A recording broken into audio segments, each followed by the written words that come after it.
Rádio CT apresenta SINDI-CT na Cultura.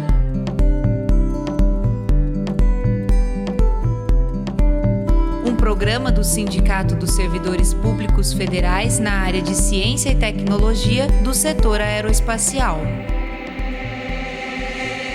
Alô ouvinte, devidamente conectado, está começando mais um SINDI-CT na Cultura. SINDI-CT na Cultura, é isso mesmo. Edição número 333.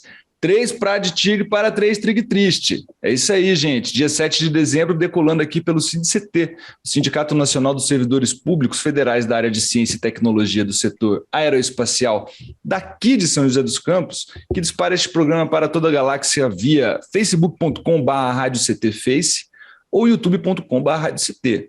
Você pode ver no lugar que melhor te convém, mas no YouTube está bem legal, viu? Você se inscreve no canal e ativa as notificações para poder ficar por dentro dos programas que rolam aqui, pelo menos o SINDI-CT na Cultura, dia terça e quinta-feira, não falhamos. E também tem os programas Giro Sindical da Renata Belzunce aos sábados. Então você fica atento, tem bastante informação e alegria para você, certo? Hoje nós vamos falar um pouco sobre a história da dança aqui na nossa cidade de São José dos Campos, pois estamos aqui na presença virtual de Carmen Lúcia. Olá, Carmen, tudo bem com você? Boa tarde. Boa tarde, Rafael. Boa tarde, ouvintes. É um prazer estar aqui com vocês. Legal demais, parabéns pela sua presença aí, parabéns pelo trabalho que já vem de muitos anos. Eu estava olhando a sua camiseta, que a gente estava ajustando os vídeos de lá, vídeos de cá, e a Academia Carmen Lúcia de Balé, since 1990. Pô, tem minha idade. É isso aí, eu comecei a dar aula com 14 anos, Rafael. É mesmo? Conta aí um pouco da sua história pra gente com a dança. Diga lá, como é que é? É assim, eu comecei a dançar por uma indicação médica. Eu tenho asma, né, bronquite asmática, e aí o pediatra pediu que eu fosse fazer uma atividade física, preferencialmente natação, mas eu, como já me arriscava, vim de uma família que aprecia as artes, e isso conta muito, né, eu fui pedir para fazer aula de balé, comecei a dançar aos 5 anos, e quando eu tinha 14, eu sempre morei no Jardim da Granja, atuava aqui na região do bairro, na paróquia. Então, eu dançava em tudo que é festa que tinha. As crianças me pediram para começar a dar aula, as crianças que me viam dançando. E assim eu comecei no fundo do quintal da casa dos meus pais. Uai, que massa. E daí para a escola, como é que foi o processo? Então, aí nós começamos na edícula da casa dos meus pais.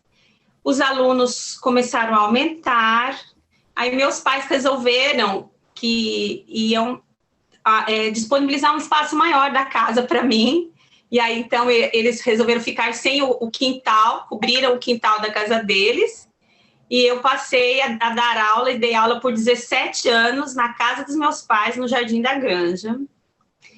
E fui estudar em São Paulo, né, fazer faculdade de dança, especialização em dança, porque eu tinha consciência que trabalhar com o corpo de crianças era uma responsabilidade muito grande.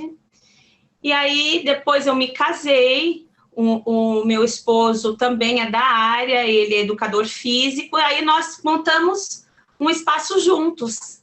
Então, nós estamos desde 2007 lá no São Dimas. Ele cuida da parte do educador físico, né, de personal trainer, e eu cuido da parte de dança.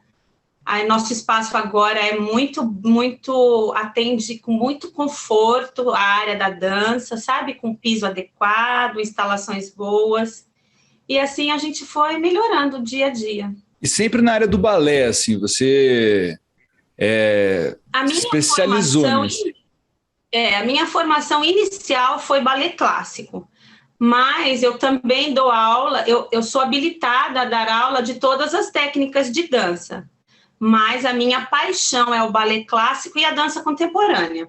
Lá na nossa escola, a gente tem todas as modalidades, tem jazz, tem dança de rua, tem sapateado, e o balé clássico e a dança contemporânea também.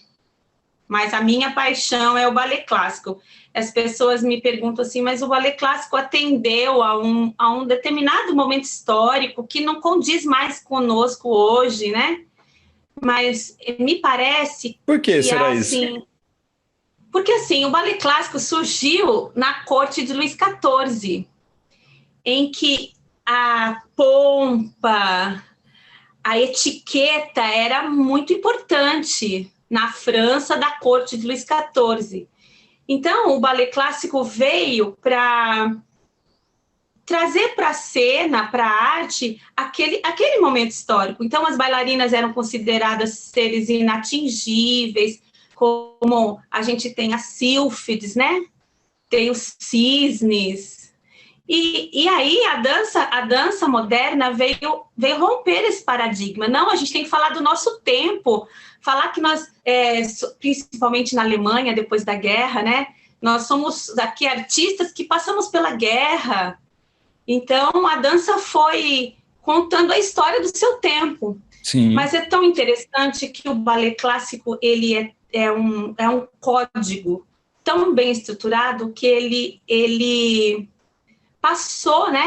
Transitou por todo esse tempo. E ele encanta muito as pessoas, as moças, principalmente. Elas têm, parece no inconsciente coletivo, aquele desejo, aquele fascínio pela dança clássica. Então, o meu papel hoje, como educadora intergeracional, que eu trabalho desde crianças pequenas até adultos, e avós, inclusive, o meu papel hoje é trazer essa dança clássica acessível. Sim. Acessível a qualquer população de nível econômico, como também a qualquer faixa de idade, né? Que a pessoa, é isso que ela quer praticar, então vamos praticar com qualidade, com essência mesmo. Interessante isso, né? Porque se a gente for levar para outros lados, há um tempo atrás a gente conversava aqui com o Zé Negrini, que é um guitarrista que compõe peças barrocas para guitarra. E não deixa de ser um anacronismo isso, mas ao mesmo tempo é uma escola, existe uma estrutura que está aí para ser estudada para quem quiser, e eu não tenho nenhum problema em relação a isso. Uma coisa que eu vejo em relação ao balé, e que às vezes, assim, não sou uma pessoa da dança, né, mas já convivi com algumas pessoas que faziam dança, é a questão da exigência de um determinado biotipo físico para o balé clássico. Existe isso ainda ou isso já está devidamente superado? Então, eu acho que essa é a minha maior bandeira, sabe, Rafael? Desconstruir esse biotipo. Você quer praticar essa modalidade de dança? Você pode, desde que você tenha um educador físico consciente que vá respeitar os seus limites. Então, levar para a cena um bailarino clássico que não é virtuoso, que não nasceu flexível, que não estudou dança desde os 5 anos, é um desafio. Mas é um desafio que eu gosto muito para provar para a sociedade que é possível a pessoa dançar com qualquer tempo, com qualquer tipo físico. Mas para isso eu tenho uma filosofia de trabalho que é a seguinte: eu não participo de festivais de competição em dança. Porque, assim, justamente por causa dessa sua questão, como eu procuro atender todos os públicos, eu penso que todos merecem o mesmo reconhecimento. Por que a sua nota vale 9 e a minha vale 6, se nós tivemos a mesma aula, a mesma experiência artística, a mesma experiência estética, a mesma vivência no corpo? Então, eu participo de mostras e não de competições. Faz sentido, né? Até porque pensar em arte quanto expressão e você avaliar isso com notas é algo, assim, discutível, né? Discutível. O que você pode avaliar, de repente, em uma mostra competitiva são eventuais erros, quem erra mais, quem erra menos, mas a níveis estéticos é algo que é muito subjetivo e diz muito também sobre os preconceitos ou conceitos que existem aí vigentes na sociedade, né? Um pensamento interessante esse. E o erro é o maior, que faz mais a gente aprender na vida, na dança, na arte, em qualquer coisa. Então, na nossa escola não tem isso, eu errei, você errou. É com erro que a gente evolui, que a gente cresce e que a gente vira gente cada vez melhor. Inclusive, se eu não errar, você não estava numa escola. Com certeza. Quando você falou, né, do barroco na música, um pintor contemporâneo chegou à sua pintura contemporânea depois de ter estudado os grandes pintores clássicos, depois de ter experimentado. Então, não é possível você falar que não gosta de algo que não experimentou, que não vivenciou. É interessante isso, é interessante porque eu fico pensando justamente nesse trajeto. Tudo está aí para ser estudado e devidamente desconstruído, ou então, se você gosta da tradição, não tem nenhum problema em você seguir ela e reproduzi-la, né? Os ditos balés de repertório, né? Estão aí para serem dançados também. Eu acho que a gente tem que entender a arte como um terreno mais livre, né? Também. Eu acho que esse é um pensamento aí que nós compartilhamos. Justamente, porque assim, há um grande preconceito por alguns artistas mais modernos com relação, por exemplo, ao balé de repertório. O balé de repertório é como uma obra clássica, de um quadro, né? Ou, por exemplo, um Davi de Michelangelo que reproduz cada músculo, né? Para você fazer... Você não tem como fazer uma releitura do Davi de Michelangelo, ele é aquilo lá, acabou. Não, então, o balé de repertório, ele foi aquela coreografia constituída naquele tempo. A gente procura se assemelhar, mas a gente não tem mais aquele corpo físico, aquele biotipo, aquelas pessoas. Então, hoje, a dança clássica, ela absorve esse novo público e aprende também o balé de repertório, mas dança outras coisas, livres também. Interessante isso. Interessante. Como é que foi essa sua leitura, né, essa sua transição? Porque, por exemplo, hoje eu vejo algumas pessoas que eu conheci da dança pela vida aí, as pessoas começaram muitas vezes no balé clássico, ou então começaram, por exemplo, no sapateado, né, que também tem bastante coisa de repertório, aparentemente, né, um desenvolvimento aí. Então, essas pessoas todas foram para a dança contemporânea. O que você entende por dança contemporânea? E também, como é que você chegou até ela, né? Como é que foi esse seu caminho até ela? Olha, Rafael, a dança contemporânea é aquela feita por nós no nosso tempo, contemporânea a nós. Nós temos na história da dança um caminho como qualquer outro processo histórico. Então, a gente teve o balé clássico, a gente teve as danças camponesas antes do balé clássico, aí o balé clássico, a dança moderna rompendo o paradigma do balé clássico, e depois da dança moderna, a chamada dança contemporânea, que recolhe o que é de bom para cada coreógrafo, ou para cada professor, ou para cada artista do seu tempo. Então, na dança contemporânea, utiliza-se técnicas da dança moderna, do balé clássico, do contato improvisação, da dança teatro. Então, a dança contemporânea, ela é mais agregadora. E você perguntou como eu fiz esse caminho.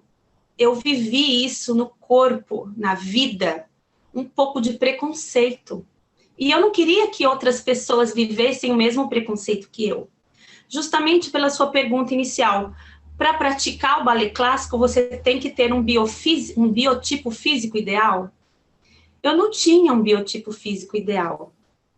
Eu não era uma bailarina virtuosa, eu não era uma bailarina flexível. Eu era uma bailarina empenhada, apaixonada. E isso ia se jogar fora. Por quê? Só tem espaço na dança clássica quem dança bem e dança muito bem.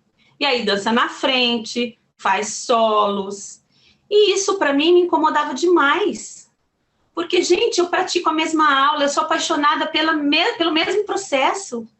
E aí eu fui desenvolvendo essa forma de trabalhar e de procurar respeitar, né?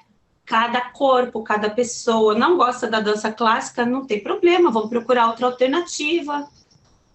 Eu acho isso E muito assim, bacana, eu acho que isso também te levou um pouco para a questão da educação, né? Porque uma coisa que me faz refletir, por exemplo, eu sempre gostei muito de esporte, mas o esporte no Brasil, na forma como é ensinado na escola, ou como ele é praticado na rua, é muito desagregadora, nem sei se existe essa palavra, mas é muito preconceituosa com biotipos, enfim, na prática mesmo, o povo só quer jogar futebol, por exemplo, com gente boa, com quem joga bem, com quem é magro, com quem corre, sabe?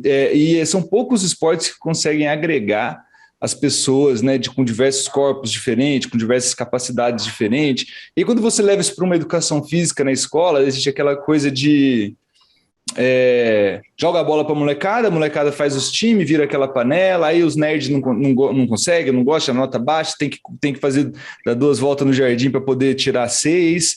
Tem uma forma muito desagregadora, né, que eu vejo, assim, que eu sempre vi, embora eu sempre tenha gostado de esporte e sempre tenha praticado, ainda que fosse brigando com os outros. Mas que eu penso sobre isso? É a questão também de um conhecimento corporal que vem aí na arte educação, né, que é importante. Um reconhecimento, por exemplo, você melhorar a sua flexibilidade, você entender que, por exemplo, eu preciso respeitar meus joelhos ou meu tornozelo que não funciona direito. Eu acho que isso é interessante também, porque muita gente, por exemplo, começa a fazer balé também para uma correção de postura também, né? Eu acho que não é só brilhar, né? essa questão do corpo na educação e o corpo atrelado à arte, a gente vem de um paradigma histórico que separou o corpo da mente. Então, vem lá de Descartes essa dicotomia. O homem é formado por 2 partes distintas. E aí, na escola, tem momentos diferentes, o momento de aprender e o momento de brincar. O momento de estudar e o momento de se divertir na hora da merenda, do intervalo. Então, isso é gravíssimo, porque nós não somos 2 partes distintas, nós somos uma totalidade, nós somos um corpo. E essa nossa corporeidade, o conceito de corporeidade é essa indivisibilidade que há entre o sensível e o inteligível, entre o corpo e a mente. O ser humano é único. Isso não é contemplado na escola. Na escola são caixinhas, gavetas separadas. E aí, o resultado é esse que a gente vive hoje. Então... pessoas muito mentais e pessoas muito corpóreas. Justamente. E pessoas marginalizadas, como você falou. Eu, por exemplo, nunca era escolhida para o time de voleibol, de forma alguma. Meu sonho era aprender a fazer aquele saque por cima. Eu não tinha força, meu braço era tiquinho, eu não tinha força. Então, o professor não tem na sua formação esse conceito de corporeidade. E aí, como ele não tem na sua formação, ele não vivenciou isso, e ele não consegue trazer esse corpo presente. Então, eu penso que a dança numa escola, ou na aula de educação física, a educação do movimento teria que estar imbrincada em todas as disciplinas. Nós vamos fazer uma aula de geometria, vamos fazer o quadrado no corpo, vamos cá 3 crianças, vamos fazer o triângulo no chão. Então, passar todos os conteúdos disciplinares, primeiro por uma vivência corporal. Aí, quando a criança fosse pegar a régua e traçar, ela já tinha outra noção. Isso é massa. Mas demais. Isso é um resquício histórico do nosso A filosofia processo. europeia arrebentou com tudo. Acabou com a raça da gente. E olha que nós temos aqui a nossa origem indígena, totalmente corporal. A nossa origem africana, totalmente corporal. A nossa origem sertaneja, totalmente corporal. Então, aí a gente vê casos de depressão, de dor, de N problemas que poderiam ter sido amenizados desde a infância, se tivesse esse outro pensamento escolar. Essa questão do corpo é muito interessante, né? Eu, como praticante de capoeira Angola, eu penso muito sobre isso também, porque ela é uma ferramenta de bem-estar mental. Às vezes você jogar as coisas no corpo, por exemplo, a mim, eu me considero uma pessoa muito mental, embora eu não pare de fazer atividade física nunca parei de fazer. Mas, ao mesmo tempo, eu vejo que a única forma de eu sossegar a minha cabeça é justamente produzindo as coisas para o corpo, que também dá bem-estar, endorfina, etc. É ciência pura, né? É ciência pura. E nessa questão da educação, fazer um aluno, por exemplo, de música, batucar, verbalizar as notas, ou então botar as coisas no corpo, é uma forma muito boa de aprender, realmente. Essa, inclusive, é o tema da minha dissertação de mestrado, que o título é o seguinte: vamos matricular também o corpo na escola? Então, eu faço esse caminho, né, da importância da valorização da corporeidade desde a educação infantil. Olha que legal. Olha, um negócio que eu queria mesmo era ser uma pessoa alongada, e não me alongaram quando eu era criança. Hoje em dia eu fico aqui sofrendo de dor sozinho em casa, hein? Só minha cachorra que me vê chorando aqui, viu? Só ela. Carmen Lúcia, temos aqui uma aula teórica com ela hoje, praticamente gratuita para o nosso ouvinte do SINCT na Cultura, edição número 333. E agora a gente vai falar de uma coisa muito interessante, porque o espaço da Carmen, que veio desde 1990, que tem bastante tempo, mas também é jovem, assim como eu, está recebendo o prêmio da Fundação Cultural por espaços independentes. A gente vai mostrar para você, nosso ouvinte, o canal no YouTube, porque está sendo uma série de documentários aqui, certo, Carmen? Aí, ó, eu estava assistindo. É isso aí. A gente está estamos fazendo uma série de 4 lives. Eu recebi o prêmio do Fundo Municipal de Cultura aqui de São José dos Campos por essa trajetória de 30 anos. E aí, com esse prêmio, eu estou contando um pouquinho dessa conversa que a gente está tendo aqui. A primeira live, nós contamos sobre esse meu processo pedagógico, como que é o meu processo criativo na construção das coreografias. E aí, na segunda live, nós contamos como foram os meus primeiros 15 anos, todas as produções artísticas que nós fizemos, com pouquíssimos recursos, umas imagens bem precárias, muito, muito interessante a gente rever e reviver tudo isso. Na terceira live, os outros 15 anos. E na próxima live, que ela vai acontecer depois de hoje, ela vai ser o nosso último evento deste ano, comemorativo dos 30 anos, e que tem como pano de fundo a valorização da mulher, o empoderamento feminino. Olha que massa. 17, né, que vai acontecer essa última live. 17 de dezembro. Isso mesmo. Então, nosso ouvinte e ouvinta que está conectado aqui no SINCT na Cultura, ó, blau, inscreve-se, correto? Inscreve-se no canal de Carmen Lúcia Balé, lá no YouTube. A gente vai deixar os links na descrição para você, meu amigo, você, minha amiga. Nossa, isso aí, tá vendo? Esse aí que eu preciso fazer e dói demais, alongar dói demais. Me alongar Vem fazer aqui. aula com a gente, Rafael. Ai, cara, putz. Eu tenho 4 rapazes que fazem balé clássico. Ai, meu Deus. Olha, que massa. Carmen, muito legal o papo contigo aqui. Um prazer conhecer essa história, um prazer conhecer tudo isso que está rolando. Eu queria saber aí das projeções futuras aí pós-pandemia, como é que já está voltando, todo mundo de mascarinha, bonitinho, etc. E aí, como é que são as projeções aí para os próximos anos? Primeiro ano vivendo normalmente de novo. Então, eu senti muito essa volta, porque as pessoas que voltaram foram os jovens e os adultos, que são, assim, por assim dizer, donos do seu nariz, e puderam voltar. Eu senti muita falta das crianças.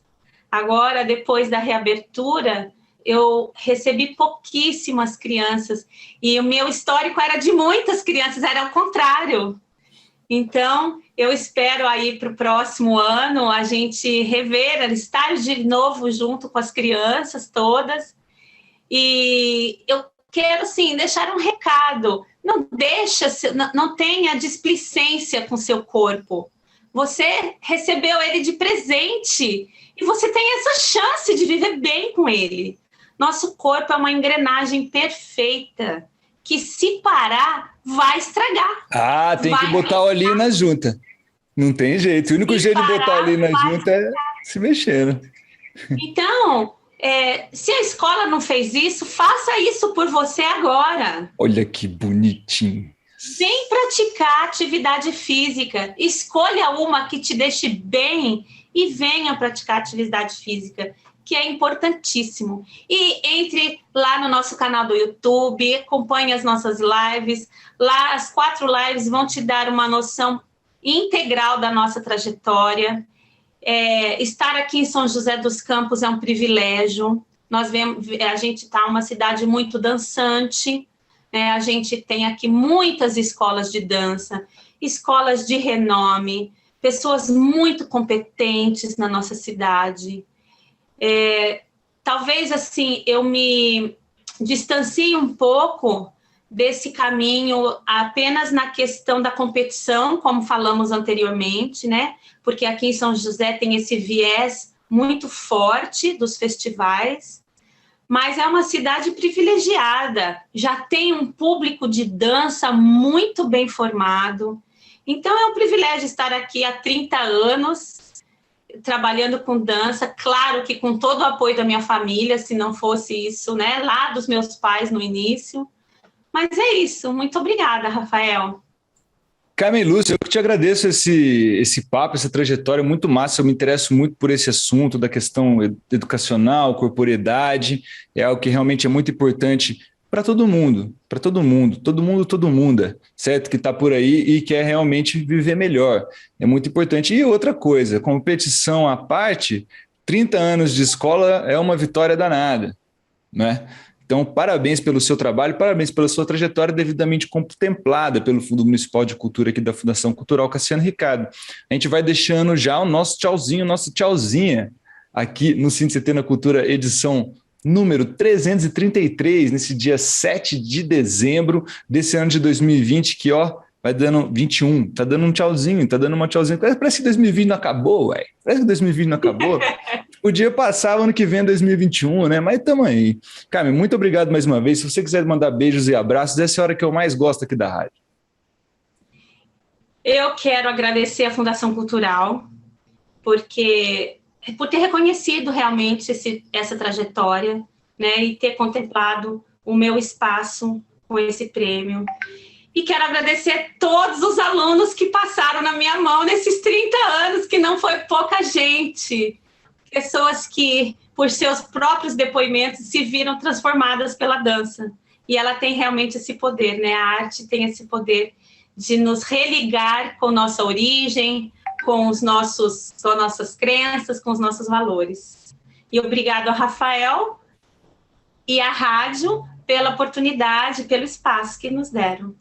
Muito obrigado, Carmen, mais uma vez. Muito obrigado ao SINDI-CT, Sindicato Nacional dos Servidores Públicos Federais da área de Ciência e Tecnologia do setor aeroespacial, que nos financia aqui e auxilia a divulgar e a espalhar a palavra da cultura aqui no Vale do Paraíba, para o Vale do Paraíba e para toda a galáxia. Nós vamos deixando um beijo, uma beija, finalizando aqui o Sindicato na Cultura. SINDI-CT na Cultura 333. Quinta-feira tem o 334, 335, assim por diante, nós vamos tocando o barquinho, certo? Um beijo, uma beija, e nós nos vemos na quinta-feira. Tchau, tchau.